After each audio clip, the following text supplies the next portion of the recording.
Hey, everybody, welcome back to the LAF Life podcast. Today is episode 13 of season 2. So, before we get rolling here, if you're listening, go ahead and hit that subscribe button and share this episode. We have an amazing topic today. I think it's going to be really helpful, and you just never know who you can help. But let's say hello to everybody. Hey, guys. Hello. Hi. Ooh, Mike's here today too. Yay. And I'm here today. You're here. That's Yeah, awesome. yeah. Everybody's here. We're all Everyone's here. Yay. And you guys have a snowstorm there, Trace? What's happening? Oh yeah, we have a nice snow ice storm happening here. Oof. So the ice / rain heat is like pounding against the window right now. Oh my gosh. Yeah. Batten down the hatches. Maybe like a work from home day tomorrow. This is a dusting for Manitoba. They're Pretty like, much. I know. Yeah. It was like minus 30 here today, minus 30 Celsius. Oh, right. I was going to say that. But a beautiful sunny day. Yeah, I'm at ready. least the sun was out. Geez. Sun always comes out when it's super cold. When it's super That's cold, what I find. Yeah. So did you guys see the moon, the crescent moon with Yes. the 2 planets? What were the planets? I think Saturn I think it was Venus? Venus and Jupiter, maybe. Okay, I'm way It's off. I really got when one was right. that? It was Last beautiful. night. It was I incredible. didn't see it. God. Are you sure they weren't balloons? No, they weren't. Oh my gosh. Sorry. Yeah, let's talk about some of the warning signs of an unhealthy relationship with alcohol. I think this is really important. I think there are probably some generic ones, but a lot of us, well, I know each of us have ones in particular that, looking back, huge alarm bells, huge red flags. Yeah, let's just get into it. I don't even know where to start because I was just rambling them off in our group chat. Yeah, we had a really good group chat the other did. day about this. But I think for me, the very first time I drank and then I continued to black out. God, Yeah. tell me more Okay. about that, Kel. About the first time? Yeah, or just your experience with blacking out. And I can talk Um, after about my experience with that too. The very first time, I think I was in grade 7 or 8, was the first time I drank and passed. Oh, I don't know if I blacked out or passed out. But anyway, through my drinking career, blacking out was quite common. I think because I never got sick. Like I could just drink and drink and I never got sick. But yeah, tons of blackouts, like not remembering an entire evening or So- definitely Same. parts of the evening. Yeah. That didn't happen to me very often. I want to say maybe a handful of times in my drinking. So I'm curious for you guys who have experienced that. Were you not scared? Because the few think you times would that be. it happened to me, like Scared the shit out of you? out of me. Point where I was like, I won't drink like that again. And Mhm. I would proceed with caution. You would think. Yeah. I think one of the scariest times for me, I was 19 or 20 and I lived in an apartment by myself for a short amount of time. And I remember waking up in the morning and I had stuff that I had bought at 7-Eleven, like snacks on my way home. Didn't remember buying them and walked into my kitchen where the door to my apartment was and it was not even closed and did Oh not my remember God. did not remember how I got home, did not remember I've anything. been there. Yeah. That was pretty scary. I would black out. But I drank at for another home. 20 years, more than 20. No, you would Well, think, like, Crazy. when you talk about that out loud, that's alarming. I would black out even just drinking wine at home, waking up and I'm like, oh, I went to bed. I don't remember. I don't remember what time. Oh, you go in the kitchen and there's like remnants of snacks. And I'm like, oh, and then I don't remember how much I drank. So I'd have to go and look and see, oh, okay, I did open that second bottle of wine. I don't remember doing that. I've even had injuries like bruises, or I was away on an all-inclusive one time and somebody's like, you fell last night and hit your head right on the ground. I'm like, what are you talking about? I don't even remember that. It's just ridiculous stuff. Yeah, I have scars. I had a concussion. Wow, that's how I broke my Um, collarbone. That's how you broke your collarbone. And Mike, did you ever black out? Did you have? Oh my God, all the time. Yeah, like a lot. I left my door unlocked. I've done that. Don't remember how I got home, or I would check Uber, like when I started to take Ubers and oh yeah, okay, I got home at this time. Try to piece it back together. But I always had a couple buddies that would say, oh yeah, you said this and you did this. Ooh. And there were times where I would be, oh shit, Now I've got to Yeah. apologize to some people. One that I still remember, because it happened towards the end of my drinking. My friend had started dating somebody that is a great woman, and I wasn't making fun of her, or at least I didn't think I was, but I hurt her feelings bad enough that she was Oh, like, so yeah, and I didn't know, and I had to call, and he said she doesn't want to talk to you, and that really was like, okay, that was pretty close towards the end. It was like, okay, chalk this up to another thing of reasons to quit. yeah. Yeah, many different situations of craziness about that. Yeah, for I have a sure. super cringe blackout one towards the end. We used to go to a family members that live on our street for dinners and drink a lot with our kids. So we would walk home after dinner and nobody had to drive. So it was like, all right, let's do this. But anyway, one morning, my son told me something. He's, Mom, this thing is happening or whatever at school. And I was like, oh, really?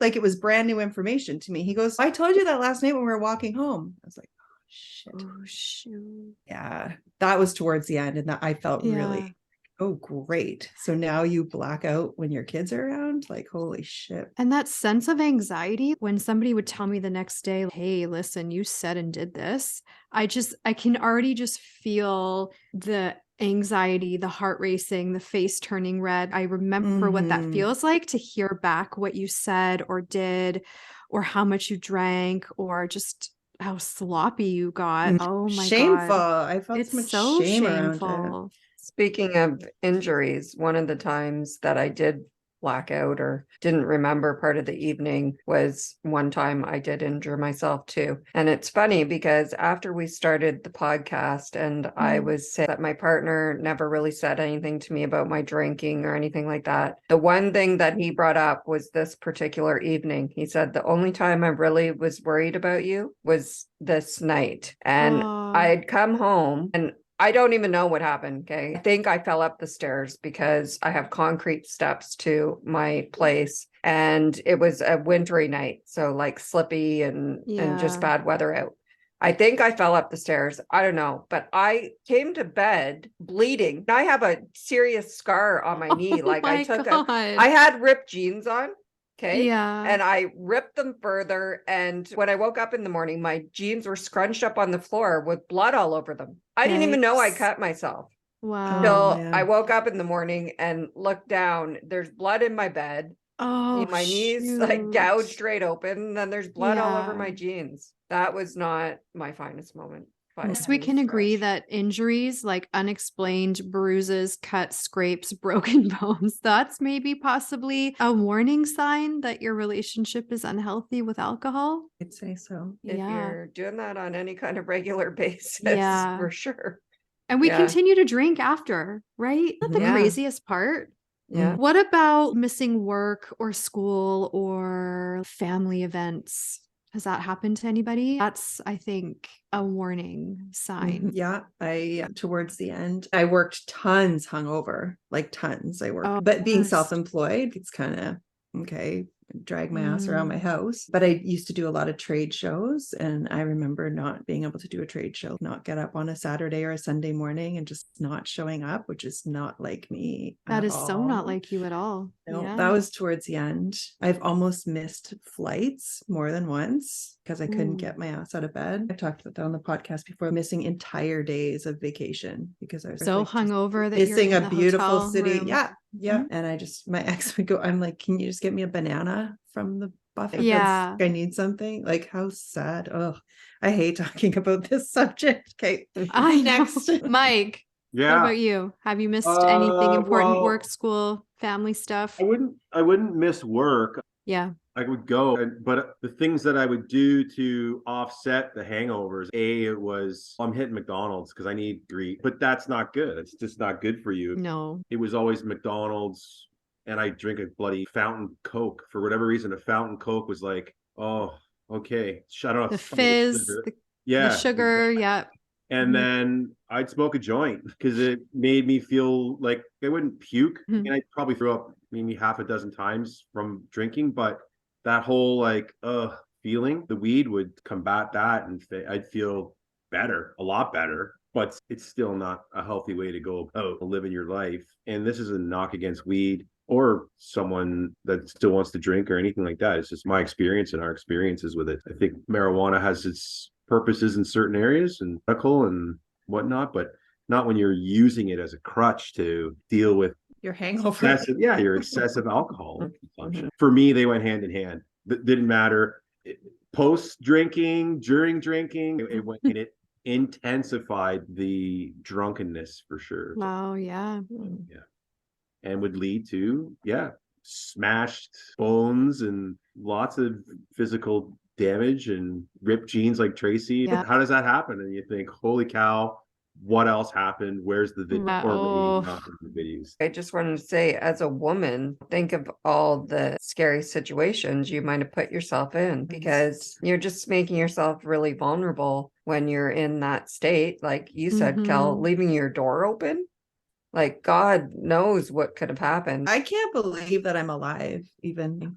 I really Not can't. just women, not just women. It happens to dudes too. There are some. Yeah. No, yeah, absolutely. Yeah, there can be things that would happen to them too if they didn't know what was going on. I'll say more to women than men. For sure. Yeah. Yeah. I think that's the scary part too. I think anybody to wake up and not remember what happened the night before and not really know, even if something bad did happen, is a pretty scary thought. Yeah. Yeah. For sure. When you guys heard stories about what you may have said or done, did you ever genuinely laugh, or was it always a Never a genuine laugh? It was always shame. Laughed, but yeah, I always laughed, but it was embarrassment. Shame. It was like, stop talking. I don't want to hear anymore because I can't deal with it. It was always, just embarrassing. I think I would say that 50-50, because there are some things I was like, it's funny. And it's on my own expense, and that's not anybody else's expense. But as it started to get more and more towards the end, it was like, oh dude, like when are you gonna stop? Seriously. It's just one of the sorry, Mike, go ahead. No, it's unbearable sometimes to hear. Like you said, it's unbearable to hear stop. Yeah. One of the things for me that I missed, I have talked about it here on the podcast before, but I actually missed Christmas Day at my Baba's house because I was so hungover from Christmas Eve and I couldn't physically attend. It was horrible. Was that towards the end, Linz? Yeah. So that was not good. But mind you, let me think here. I was still married at the time. So that would have been maybe not towards the end. Well, that was like the peak. Called out for it, Linz? Not by family, but my spouse at the time sure made me feel like a piece of shit. Like, oh my God. Intention or vindictive intention? I think it felt vindictive. But I think people in that position don't know how to deal with this. Like, and I was just a mess. I was in a marriage that I shouldn't have even been in, and just knowing that the relationship was coming to an end. That was a brutal Christmas Eve. Yeah, that was brutal. Is it a sad part? Does it play into it, like the sadness of something ending type of thing that you know in your heart? That do you feel like it's over, but it's not officially over? But so like the fire. 100%. 100%. Yeah. And like for me, was it over? Yeah, no, I definitely knew it was over. Oh, this is what I was going to say, but I was just numbing and I was chasing that buzzed feeling. But here's another thing. I could never just have one glass of wine. I think that's another warning sign. If you have the inability to moderate, it's either all or nothing. That's a warning sign. So I would just overconsume. No off switch. That's exactly it. I would just overconsume every time I drank. It didn't matter. Yeah. I think that's very common. I really do think there's people that have that and people that don't. And I remember early on, soon after I had quit, I went out for dinner with a girlfriend and she said, I don't really get it. I don't get it. I'm like, you know how you can just go to a hockey game on a weeknight? I could never do that because I'd be so hungover the next day. She's like, oh, so it's, I think this will go on to a different topic, but I think that's why we need this community and support with each other, because there's lots of people in our lives who don't have that thing, that aren't going to be able to relate to us.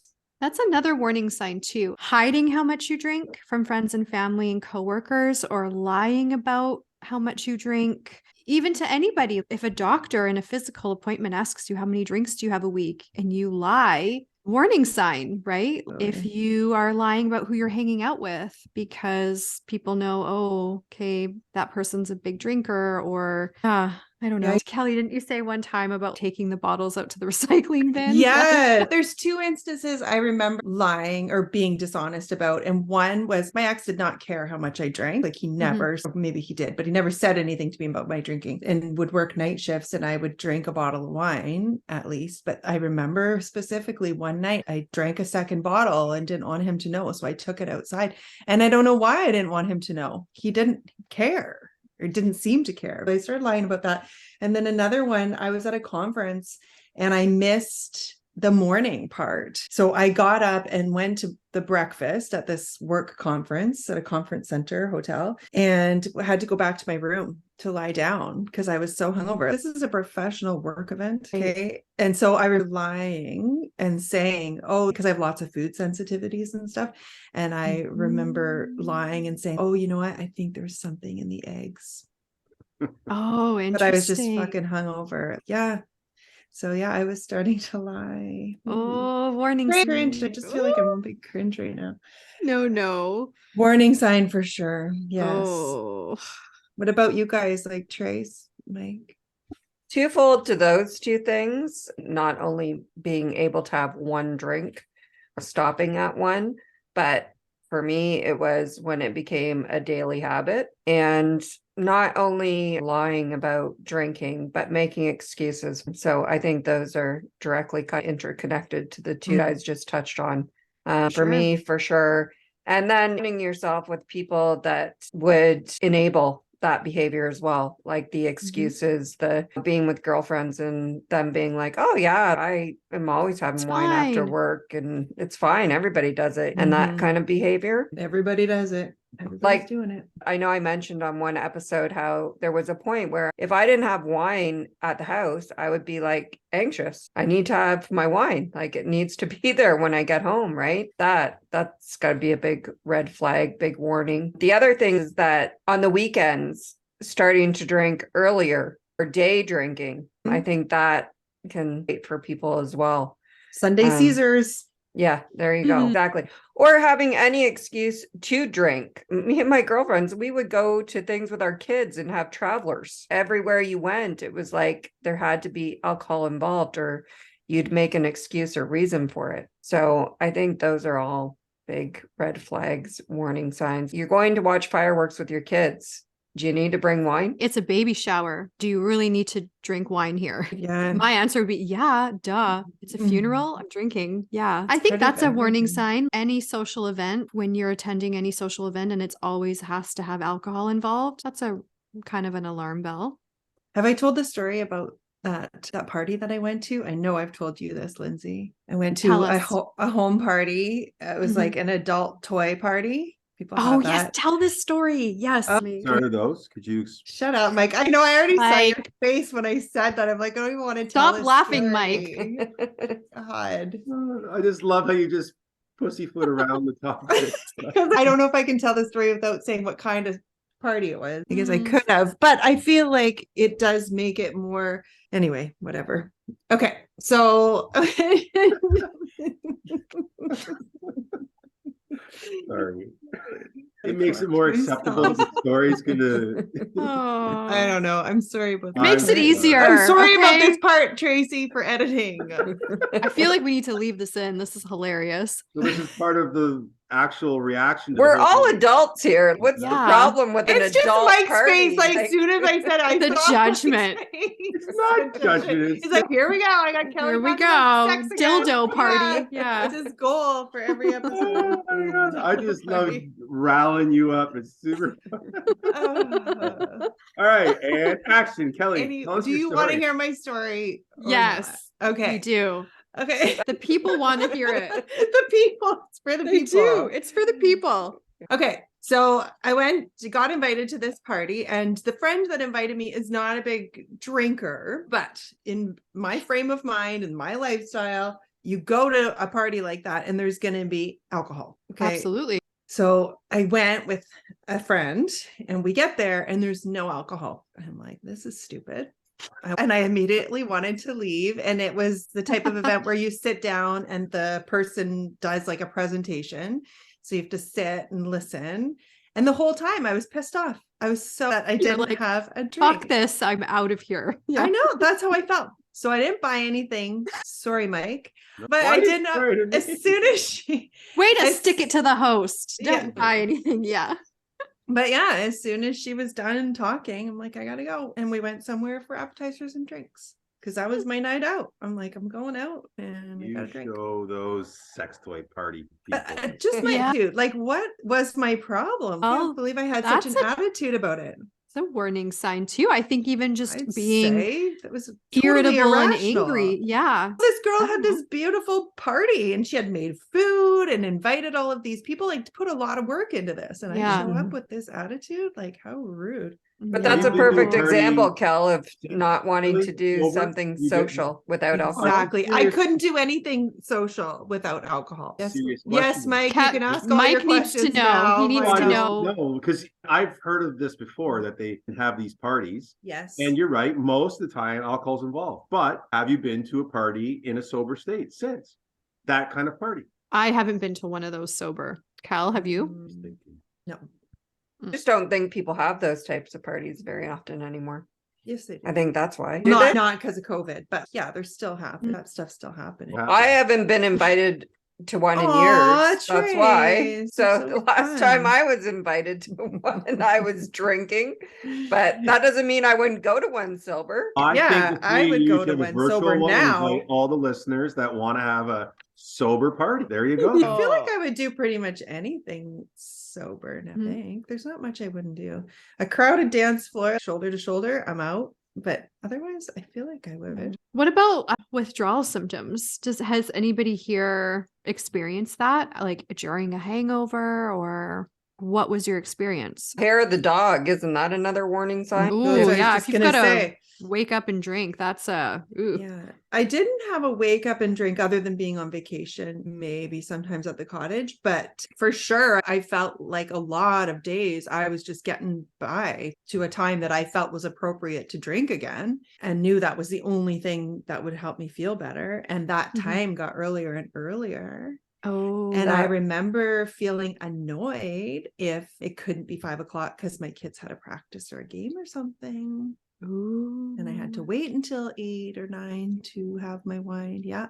That's one thing I Crazy. had on my list too, was that you just have that anticipation of the Mhm. day being done and you being able to have a drink. When Mhm. you start thinking about that more and more, I think that's a warning sign, because that started to Mhm. happen to me at the end.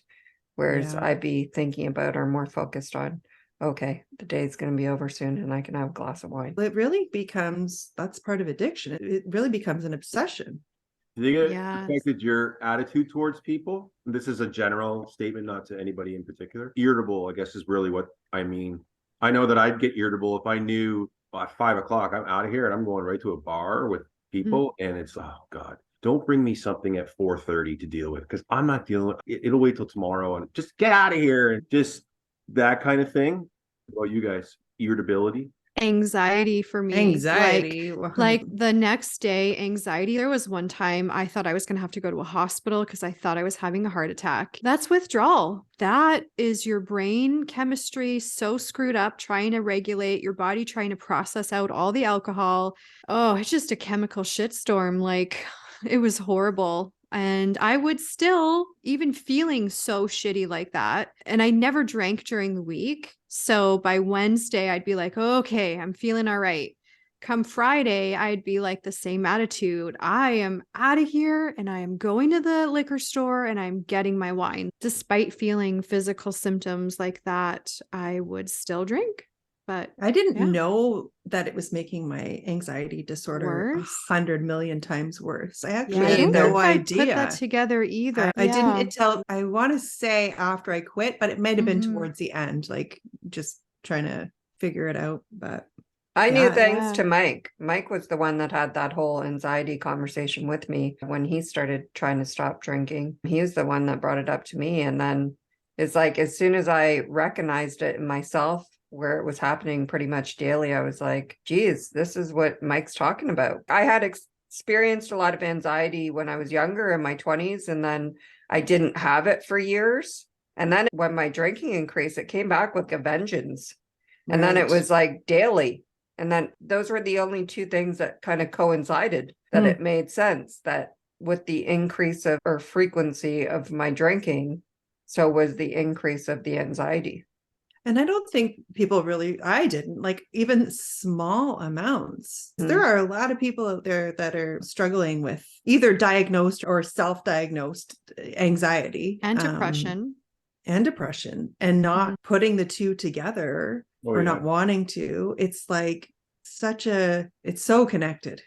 I think that we all have it at certain levels, and it's like filling up a measuring cup. The more toxicity you add to your life, either in substance, relationships, lack of exercise, like blah, blah, blah, blah, blah, blah, blah, that cup keeps getting fuller. And and one of the ways that we know to deal with it is that I'm having a drink, or I'm having a cigarette, I'm having a joint, eating, and it's just like a damn Ferris wheel. I still right now do some things that I shouldn't do that to combat with stress, like stress eating. I think back to, not only did I stress eat, I drank, smoked marijuana. It's just, we're not perfect, I guess is what I'm trying to say. We're not perfect, but we're also not taught how to deal with life. That's it.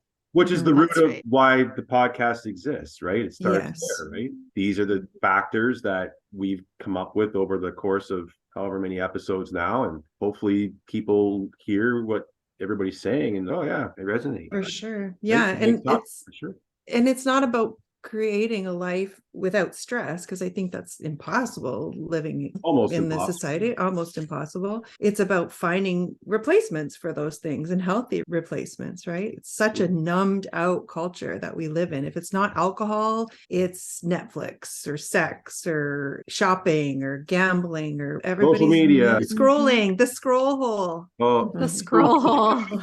Lindsay and I did a training and she called it the scroll hole. Scroll hole. Yes, I get stuck in the scroll hole. Real specifically for me. Yes. But anyway, my son right now, my youngest, is going through a big change right now, and he's quite a bit like me, can be really intense and get really worked up about things, and not always in a bad way. It's getting excited about, he's doing some really cool things right now. But we had this conversation tonight about your breath. Go and lay down and breathe. Put one hand on your chest and one hand on your belly, and just notice your hand going up and down on your belly. That is such a powerful thing. Our breath is so powerful, and I think we've so disempowered right now, people. Face it, this is what everybody encourages us to do, right? It goes back to the enabling, or everybody making excuses for these behaviors. It's so accepted in society that these are our coping mechanisms, right? Like you said, Kel, we weren't taught how to cope other than with drugs, alcohol, social media, like all these unhealthy alternatives. Nobody's teaching us friggin' yoga or breathing techniques to deal with this stuff. How food affects oh my gosh, happening absolutely. in our bodies. Yes. Yeah. I think too, even another warning sign, talking about, just mentioning here, healthy habits. I think not doing the things that you want to do. For me, exercise and fitness, I'm hugely passionate about it, and I've always wanted to embody that. But when I was drinking, I was too damn hungover to go to the gym at 8 a.m. There's no way in hell I would work out every single day, even though I wanted to be that person. So I think another warning sign is check in with yourself. And are you being the person that you want to be? Are you doing the things that you know you need to do, like breath work, meditation, reading? Or are you just too damn hungover because you just binge drank the night before? So I think if you're not doing the things that used to bring you joy, like working out, painting, going on walks, just take a look at that. It's really good, Linz. It's so true. It's the little voice that Mike talks about. Like, I for sure had that. I had stopped doing things that I love doing. Yeah. I had losing motivation on my list, Lynn, related to that. Talk about that. Yeah. That's what I felt. Exactly what you're saying. I just felt like I've always been a pretty driven person, been always pretty highly motivated, not just with exercise, but things I want to do in life and all those things. And I just felt like I was like in this long-term rut, which I'm usually the type of person when I find myself in a rut, that's when I pretty quickly pull myself out of it because I don't want to be there. I'm not a person that wants to be complacent. I'm constantly just trying to do things to push myself outside my comfort zone, grow personally, and all those types of things in all facets of my life, just to experience life, really. I'm a firm believer in really, truly experiencing life. That part of me was just getting eaten up, just getting numbed out with the rest of everything else. And that's you where really do dull everything. Yeah. exactly. And that's where I felt like I really was, that's when I really began to feel like not myself. You lost Like I was yourself. like, I know yeah, I exactly was how like, that this feels. is not like, who is this person? Who is this? It's not me. Yeah. Yeah. Yeah. I 100%. can totally relate to that, Trace. Like I say, I look at pictures, I'll go on to my Facebook memories, but yeah, like I look at pictures of myself. I'm like, my God, I was dead inside. I posted Your a picture eyes. from Cabo, that picture that I posted the other day. I I think saw it. Yeah. And I love that picture, of course, but I look at my eyes, I'm like, oh man, like dead inside. That's You the look other like glossed over, thing, Kel. right? I saw that picture today Yeah. actually on my feed, and I thought Yeah. Kelly must have been drinking them because, yeah, Of you just had this course. glossed over All look. inclusive. Got to get my money's Well, worth. I think that was a warning sign for me, is getting to the point where we would take pictures when we were out or whatever, or someone would take a picture of me and I would look at it on somebody's phone and go, oh my God, who the hell is that? I am so overweight. My face is so puffy. Yeah. Oh my God. Then I was like, I don't want any more pictures. Don't take a picture of me. So when I started to get uncomfortable, and honestly, like I would love taking pictures, but I knew things were bad when I was really uncomfortable seeing pictures of myself or people posting pictures and I'm in them and being like, oh my God, like mortified. That was a huge warning sign to me. You are not on the right path. You're not yourself. You're not who you want to be. And I would just be like, I feel sad. Those pictures I see now, or like I'll put them side by side with current photos. And I'm like, they're two totally different people. Yes. Rebecca's in our community and she is going to be a guest on our. Ridiculous. She posted a picture of when Ridiculous. she was 28 and 38. She looks way think. younger at Yeah. 38 and like Glowing. glowing. And it's people say that now, you look different, your face even. And I'm like, I look at old pictures of myself. I'm like, my nose was fat. Like, what is that? Just My face was puffy. red and puffy. And you're Like just my so hands. I swollen. remember what it felt like. know. I remember what it felt like to have a puffy face and puffy hands and like just. I know. I think that's a warning sign. Yeah, when Funny you say that, Linz, because our nose and ears are the things that keep growing. So I feel like for your nose to have gotten thinner, because I'm pretty sure I look at my nose and think it's getting bigger. I feel like mine since my 20s has for sure gotten bigger, but there was a point in time where I'm like, what is it? I don't know. Yeah. The face, I was like, this is no good. This is not good. Something is up here. But at the time, I'm like, no, it can't be alcohol. I'm not giving that up. I would use it to numb out and try to make myself feel better because I saw the way that I looked and I felt the way that I felt. And I was like, oh boy, this is not going well for me. I know what you guys are saying too, because when I lived in Calgary, I drank a lot of beer. And beer in particular, it's funny because I was lighter then than I probably am now. Mhm. But if you look at a lot of pictures of me from then, I'm puffier. Right? Like I look almost Yeah, it bigger does. It just like not because even, I'm yeah, it's just not puffy. even weight gain. It's puffiness. Yeah. The physical effects of it. And we all know my embarrassing story of having gout at 43 years old. And people have way worse. Liver can just destroys every cell in your body. It really does.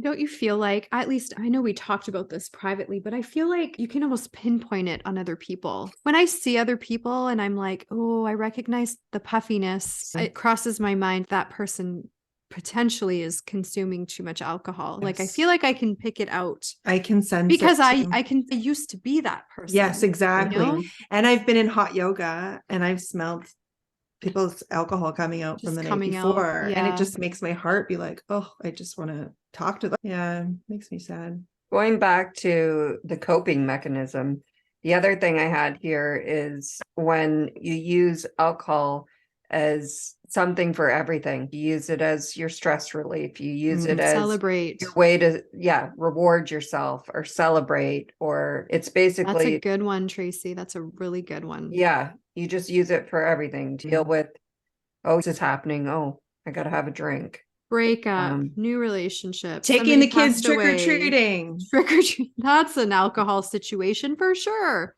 Just like the fireworks, Cal. Come on, you Exactly. can't take the Walking kids to around the Disneyland. fireworks. Can't walk around Disneyland without a freaking tumbler full of margarita. Yeah. What about this one? This one I've done. Googling, am I an alcoholic? Oh, Or yeah. Googling, Yep. how many drinks are too many drinks for a woman? Or Do Mike, I have a you ever- problem? Yeah, do I have a problem? Mike, have you ever done that in your drinking career? Googled? Yeah, try to figure out, no, try Oh, I to think look online. no, the one thing for me that I always had, it may not have been the most positive thing, but I had a dad that I knew was an alcoholic. So I used that as the barometer and say, oh, I don't drink as much as him, so I'm not an alcoholic, or I don't drink too much. I think there were some things that I did. I had 2 dogs, and those dogs were my life. And it was, if I was too hungover to get up and get them outside for a walk, I would just easily open the sliding glass door and say, go do your thing out in the backyard, instead of getting my candy ass up and going for a walk, because the walk was good for me, and also it's what they live for. And I felt guilty at times when they didn't get their walks and stuff, but when I think about those things, those would be my Measurements. my Your gauge. measuring stick. Yeah. Exactly. Yeah. Not so much Google, because who knows, Google internet could be so many different things, where you could have someone say, oh yeah, you can have 24 drinks a week and you're good. And I think it would play a little bit on my psyche if I had done that. So yeah.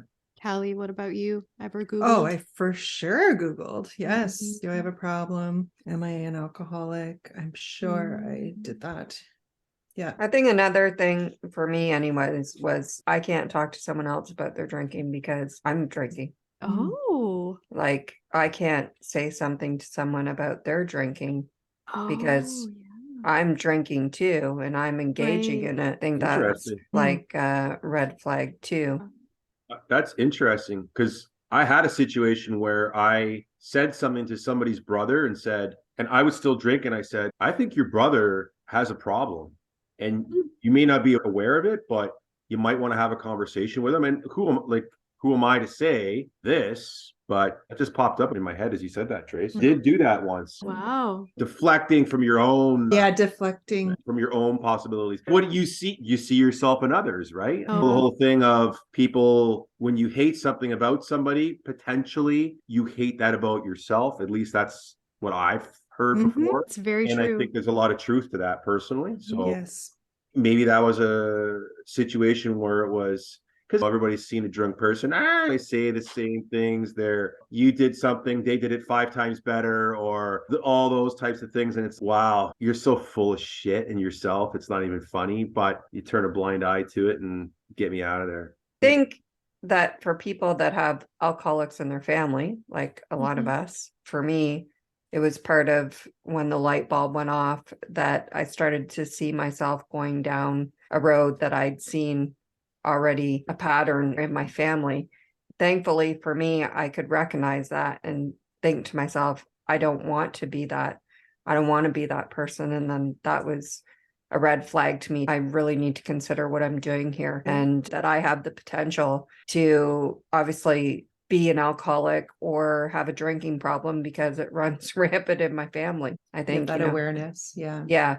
You're lucky in a sense if you have that kind of warning trigger for yourself that you don't want to go down that path. The experience to witness, firsthand experience. There were so many things that my dad did, and I, to this day, he's dead now, but think to myself, holy cow, dude, what were you thinking? It's unbelievable what it does. It basically, it blacks you out, I guess, from common sense. No matter how, my dad was a brilliant man. He was a brilliant, smart guy, and had a great, successful career and all those things. But the things that he would do outside of the norm, if you will, it's like, what the hell were you thinking? Where did that come from? Well, you only saw things start to change when he got sober. And he unfortunately got sober because he had an accident and ended up in the hospital for the remaining 4 to 5 months of his life. So he was sober and different person. I think in some ways he saw some remorse, and maybe he had those conversations in his own mind as he was sobering up in the hospital. Yeah. Wow. You have an opportunity to change your life, and you have people that you can call on to help you. Don't wait till the end. One thing I saw in him was he waited till the end, and there was a shitload of remorse in his eyes when he was going. There doesn't have to be a rock bottom to quit drinking. That's, I think, the message that really needs to be put out there. I think people think it's like this big dramatic thing that comes to a head, and then it's, oh, okay, got to give up drinking. But something has to happen. Yeah, something has to happen. Collarbone or your collarbone or you whatever, but it doesn't have to be that at all. One of the big things for me, this was huge when I was drinking, is the next day saying I was going to quit or cut back and that I wanted to stop and crying about it, but I couldn't quit on my own. And I didn't go to AA and I didn't do any treatment like that. And I had in the past stopped drinking for 6 months. But when I was in that cycle of binge drinking and then the anxiety the next day, if you're waking up and thinking to yourself, even if you're not voicing it out loud, like, shit, again, I don't want to do this anymore. God, I drank that much again. I didn't even mean to do that. These are alarm bell warning signs going off. If you want to quit and you've said that you want to quit or you want to cut back, but you can't, or you don't seem to be doing that on your own, that's like breaking the promises. That's what I was going to say. I can't relate to the saying I was going to quit because I really tried so hard to keep it for so long. The only time I finally said I'm going to quit was when I quit, but I was in that cycle of trying to moderate, and it was exhausting and breaking those promises to myself. And while I was thinking about this episode and what we were going to talk about tonight, what went along with that was a lot of justifying and reasoning. Kelly, that is so good. So a lot of reasoning with myself. And okay, but like I had this term of, but I'm not in the gutter because I lived in a nice house and I was married and had kids and a good job and a cottage and nice cars and like not drinking out of a brown paper bag. Not drinking out of a brown paper bag. I don't have a problem. And the other thing is I never drank and drove. So I had these two things. And I was like, yeah, but I'm fine. I can keep drinking because I haven't lost everything or I haven't. Anyway. That's a good one though, Linz. You're right. If you are contemplating or questioning your drinking, that's probably a pretty good warning sign that you're doing it too much. Cause I was doing that for, oh my gosh, long probably, like 2 years probably before I quit. I know. I don't really think that anybody that is at the point of any of these warning signs that we've talked about tonight, I really don't see how you could go back and be a normal drinker. I can't see that. So just thinking about what Mike just said about his dad, that's where it goes. Maybe you'll have a little bit of sobriety and a little bit of clarity at the end of your life, but really that's the way you want it to be. It's not going to get any better. I wanted to say that should be a red flag for anybody that has it in their family. Should already be proceeding with caution. That's a good one. That's a really good one. Yeah. If it's in your family, there's probably a good chance that your relationship with alcohol isn't going to be one that's that healthy, or you might have a hard time keeping it as a healthy one. Right. So I think that is something to always consider if you have that in your family already. I don't know if we mentioned this, but cravings. If you're craving a drink, if you need to drink more to get drunk, like your tolerance is going up. Yeah. These are things that are like, hey, your body's pay attention to this. I think that's for sure a warning. That was a lot packed in to this episode, guys. Thanks for the free therapy again. Yeah, no, I know it's hard. We don't want to relive these things because It is painful. It's hard once you're out of that. That was a version of ourselves, I think, that we all recognize we didn't like. And that's why we're here today, right? It's new, improved versions of ourselves and finding our way back to who we are. But it's hard to look at those versions we did feel shame about and that we struggled to crawl our way out of. But I think it's necessary in helping other people. And we know that it helped people because it's relatable. Anybody in these situations are going to feel the same way or probably had these kind of scenarios as well. Yeah. And I just want to say about those replacements, we were talking about needing wine to wind down or booze to wind down at the end of the day or do all of the things. I remember just not knowing. I didn't know anything. Like, I don't know what's going to make me feel less stressed. So I would say, like, I have no idea where to start. Just try different things. Try a guided meditation app, try a yoga class, try a workout. Go to the Y, ask a friend. I know lots of those places are intimidating to people too, like gyms and yoga studios and stuff like that. You probably know somebody that does that thing. Ask them to tag along. Or nature is huge for me and lots of people, just going outside. Even try something else to drink. Yeah, have a drink tea. some tea. Bubbly. Empowering, like it's empowering. Empower yourself to quit, to reduce, cut back, to quit. Helpful things that you can do to facilitate that. Because I think too, here's another thing that popped in my head while you guys were chatting there is if you're scared to quit, that's a warning sign. If you feel scared, I don't know if I can do this. I don't know if I can live without this. I don't know how my life is going to look without it. I'm telling you right now, that's a warning sign. That you need to. Maybe the word warning to me isn't the most useful word, but maybe it's a sign, right? I know what you mean, Linz, by saying warning. It's like an awareness sign. Yes. Well said. Again, it's not well said. Going back to your voice, Mike. Yeah, it's that inner voice. Again, telling you. Intuition's talking to you. It's saying, you done. There's somebody that we want you to meet, and it's on either side of one day. Sober you. Yeah, just one day, and then 2 days. Yeah. And then next thing you know, you're at 300 and then you're at 1,000. And it's just like, where did the time go? And it gets easier as you go along. For sure. And then you use what Kelly's reference was about a photo, and you look back at those photos and say, shit, I've come a long way. I've done this in this amount of time.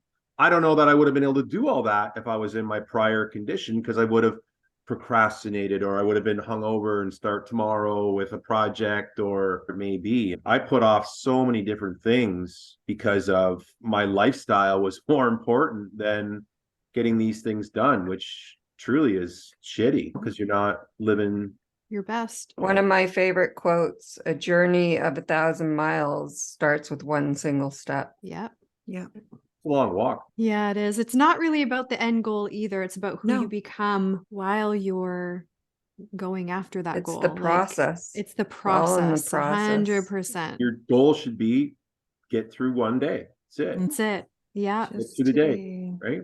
One breath at a time. We'll need to do that some days. Just take a breath. Yeah. Go to a party or something. Mike, what do we think, guys? Is that a wrap on this episode? Does anybody have anything else that, you want to add that maybe you didn't get a chance to talk about? Yeah. Yeah. Hey, well, I think we packed it all in. That was packed. But did we solve the world problems or what? I hope it's just relatable. Yeah. Maybe I remember listening to podcasts before I had quit and hearing some stuff and being like, oh shit, I gotta quit. Me too. So maybe it'll help somebody make that one final decision. That's it. I'm done. Yeah. That'd be great. Yeah, share this episode if you're listening. You never know who this could help, and maybe this is helping you. Maybe it could help a friend or family member. Thanks for tuning in, and as always, keep laughing. Bye, guys. Good night. Adios. Bye. Thank you for listening. Please give us a 5-star rating, like and subscribe, share on social media, and tell your friends. We love getting your feedback and ideas of what you'd like to hear on upcoming episodes of the LAF Life podcast. If you yourself are living alcohol-free and want to share your story here, please reach out.